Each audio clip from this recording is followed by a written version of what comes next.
मौसम वैज्ञानिक धर्मवीर को कहा जाता है, उसको यूं कहा जाता है कि वो जहां भी चुनाव लड़ते हैं वो जीतते आ रहे हैं लगभग 2000 के बाद। अब की बार मौसम मौसम वैज्ञानिक का मौसम कैसा रहने वाला है? मौसम विभाग की भी भविष्यवाणियां बहुत बार फेल होती है। हम्म। कहा जाता है जबरदस्त बरसात होगी और उसके बाद सूखा रहता है। नमस्कार, मैं हूं आपका दोस्त विनोद शर्मा और फिलहाल आपने राहुल सिंह का जब से टिकट मिली है कांग्रेस की, उसके बाद जो माहौल दिखा है, उसके बाद मैं आज ऐसे ही अनायास ही इनके फार्म हाउस पे आ गया तो भीड़ देखकर हैरान हो गया। ये देख लो, इन लोगों को देख लो एक बार।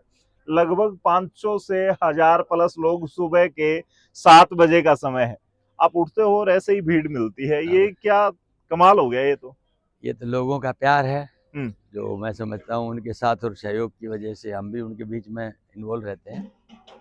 किस तरह से राजनीति पे आऊंगा थोड़ा सा। आपका भिवानी से, आपने कल भी हमारे साथ जिक्र किया था, भिवानी से आपका जन्म हुआ और वहीं से प्राइमरी एजुकेशन वहीं से हुई। हाँ, कहाँ प्राइमरी पढ़े आप? एजुकेशन पहले गांव में हुई, हम्म। उसके बाद गवर्नमेंट स्कूल भिवानी में हुई हम्म। और वहीं से कॉलेज में गया, वेस्ट कॉलेज में, फिर सेकेंड ईयर के अंदर चंडीगढ़ चला गया। पोस्ट ग्रेजुएशन चंडीगढ़ से किया, उसके बाद जयपुर में लॉ और MBA किया।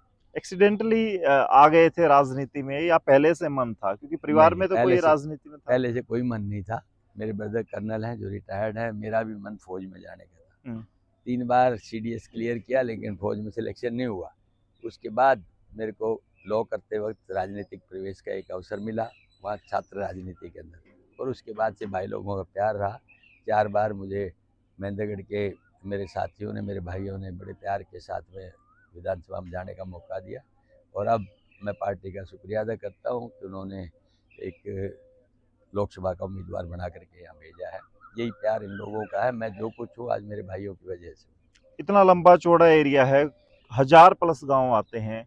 पार्टी ने यही सोच के 1126। 1126 से महेंद्रगढ़ में आपकी कर्मस्थली रही है, जन्मस्थली भिवानी है, यही देख के मैन सर्वे का ये भी एक हिस्सा हाँ, रहा है। बेसिकली यही है कि भाई उन्होंने अपने सर्वे कराया है, उसमें उन्होंने देखा है कि हाँ, ये व्यक्ति अगर मौका दिया जाए तो चुनाव जीत सकता है। यही रहती है एक प्रक्रिया।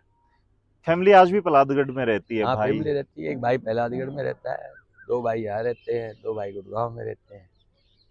किस मुद्दे पे फिलहाल आपको यहाँ के युवाओं से लेकर बुजुर्गों तक देखिए, क्या मुद्दे वोट मैंने का बता दिया। आपकी बार? बेसिक मुद्दे हम्म। 3 है। हम्म। एक मुद्दा तो ये है बेरोजगारी, जो सर चढ़ के बोल रहा है। दूसरा मुद्दा है महंगाई, जो सर चढ़ के बोल रहा है। तीसरा हमारे क्षेत्र के लिए इमीडिएट जो फौज की भर्ती है, उसके अंदर अग्निवीर जो है ना, एक तरह से अग्नि की तरह से बड़ी हुई समस्या है। ये चाहते हैं लोग बाग कि हमारा भविष्य अंधकार में है, सरकार को इसको तुरंत हटाना चाहिए, लेकिन सरकार इस पर सुनने के लिए तैयार नहीं है। और वो तैयार नहीं है तो उस पर कांग्रेस पार्टी ने अपने घोषणा पत्र में तय किया है कि हम इसको जिस दिन हमारी सत्ता आएगी, जैसा कि लग रहा है कि लोगों में उत्साह देख करके आएगी, आते ही सबसे पहला काम अग्निवीर समस्या को समाप्त करेंगे। महेंद्रगढ़ में घुसते ही यहाँ के रोडों की स्थिति और सारी स्थिति, इस पर आपको रामविलास जी को घेरते हैं लोग। विपक्ष में रहने का यही वजह है कि आपके मुझे साथ उस तरीके मुझे से रोडों मुझे पे? नहीं घेर सकते। 10 साल पहले जो परिस्थितियां थी वो आप ये देखिए। 148 भी जो आज बना हुआ है, ये हमारी घोषणा थी। हमने उस टाइम पर शुरू करवाया था, हमने लैंड एक्वायर की थी और इन लोगों ने बीच में उसके ऊपर रेस्पॉन्स जीरो कर दिया।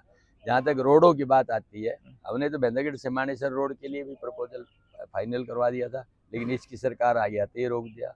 हमने तो और बहुत सारे डेवलपमेंट के काम थे, रिंग रोड था, उनको भी करवाया था, लेकिन सरकार ने आते ही उनको शून्य कर दिया।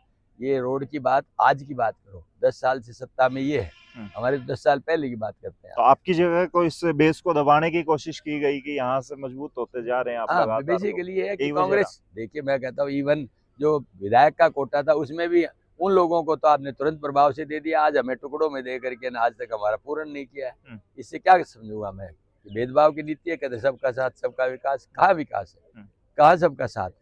ये है बेसिक समस्या। 4 बार के MLA रहे हैं, MP बनने के पीछे की वजह 2 शब्दों में जानना चाहूंगा, क्या वजह रही? देखिए, वजह कुछ नहीं है। 4 बार विधायक रह गए, फिर पार्टी ने कहा कि भी हमें एक मजबूत उम्मीदवार की जरूरत है और हम समझते हैं कि आप जन्मस्थली और कर्मस्थली के हिसाब से दोनों, मतलब भिवानी महेंद्रगढ़ से जुड़े हुए रहे, हम आपको उम्मीदवार बनाना चाहते हैं।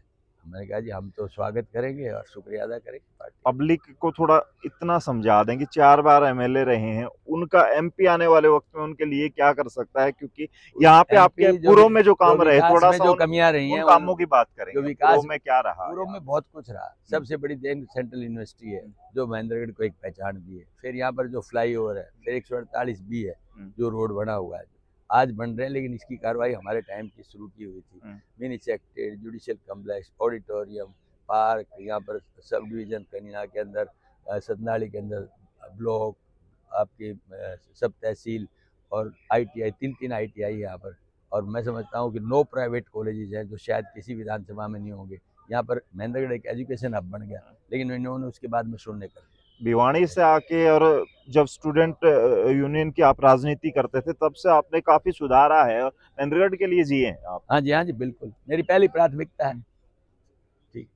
और इसके बाद अगर बात करें, भिवानी वाले भी उसी तरीके से वोट मांगे, क्योंकि भिवानी का छोरा इलेक्शन में आ गया है, मतलब उनको भी है, और महेंद्रगढ़ वालों का अपना नेता है, तो इस हिसाब से दोनों तरफ से वोट मांगने वाले बहुत ज्यादा भीड़ है। भिवानी में भी मैंने कल देखी आपकी, वहाँ भी हजारों लोग और काफिला, मेरे हिसाब से 50 से और 100 के बीच में गाड़ियां थी, जिसको भी पता लगा गाड़ियां लेके पीछे हो लिया। तो ये जीत का आपको अंदेशा लग रहा है? मैं समझता हूँ लोगों का उत्साह देख के हम विश्वास के साथ कह सकते हैं निश्चित तौर पर जीत होगी, और न केवल यहाँ पूरे हिंदुस्तान में बढ़ रही है, और हरियाणा के अंदर तो हम 10 की 10 सीटें जीतने जा रहे हैं। एक सवाल आपसे लास्ट, मौसम वैज्ञानिक धर्मवीर को कहा जाता है, उसको यूं कहा जाता है कि वो जहां भी चुनाव लड़ते हैं वो जीतते आ रहे हैं लगभग 2000 के बाद।